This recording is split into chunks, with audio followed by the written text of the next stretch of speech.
This is my tips for not getting scammed as a tourist in countries such as India, Egypt, or many countries in South America or Africa, etc., where taxis don't run by meters and you bargain for most things. Because in many of these countries, if you look different, you're basically a walking dollar sign to many of the taxi drivers and shop owners. First, when getting into a car or rickshaw to anywhere, number 1, agree on the price ahead of time. Not agreeing on the price ahead of time means you are definitely getting ripped off, and they can basically charge you whatever they want. Number 2, follow along with Google Maps or some other GPS program, because they will take you somewhere else, drop you off, tell you this is the place, then take your money and they're gone. So get there and be sure you're where you want to be first. Maybe ask a local before paying. Second, insist you are going only where you requested to go. For example, they love to take tourists to these shops with fancy little showrooms, often with some fake workers displayed out front, acting like they're building or making whatever they're trying to sell you right there. They'll offer you water or tea or soda, or any kind of drink you want really. No obligation, of course. There are no ulterior motives, I say with my fingers crossed behind my back. It's all because their country has the best hospitality in the world, don't you know?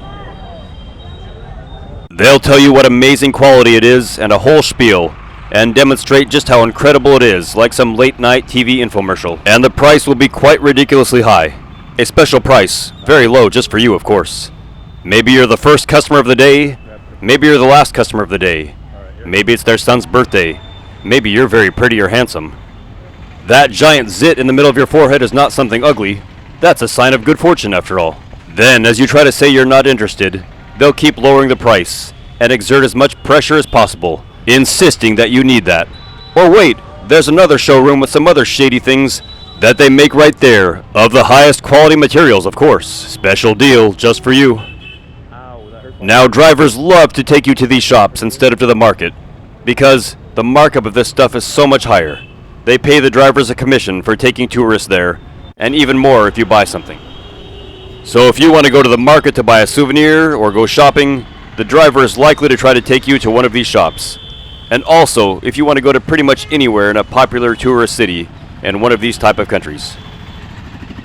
Another thing they will sometimes do when you are on the meter and not familiar with the area is purposely drive well out of the way just to get the meter to go up. So follow along, and if they start going a direction they shouldn't be going, call them out and use the tourist police if necessary. Third, when getting a driver when you arrive somewhere new, such as at an airport or train station or bus station, first try to ask the locals on the plane or train how much it should cost to go wherever you're trying to go. Because you bargain for the price, you don't pay a meter, and when you go outside, they will seek you out, often aggressively. You'll likely be surrounded by drivers insisting they are the one that you should take. Be firm with them. They'll prey on the weak, or mild, or shy. Don't accept the first offer. Keep walking. And if you can, walk a block or so away and catch one on the street. The prices will definitely be much lower than the ones that just sit and wait for tourists all day. First, they see you as new and not knowing anything, so easy to rip off.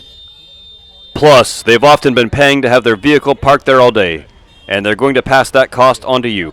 You can avoid all that by going just a little ways away, out of the touristy environment. And finally, if you can, learn at least a few phrases in the local language. Saying, for example, La Shukran well in Egypt, rather than no thank you, gives the appearance that you're not a know-nothing tourist, easy to be taken advantage of. Well, there's just a few of my tips for your trips to help you not get taken advantage of and enjoy your trip just a little bit more. I hope it's been helpful. Feel free to like this video and subscribe to my channel. There's lots more good stuff coming.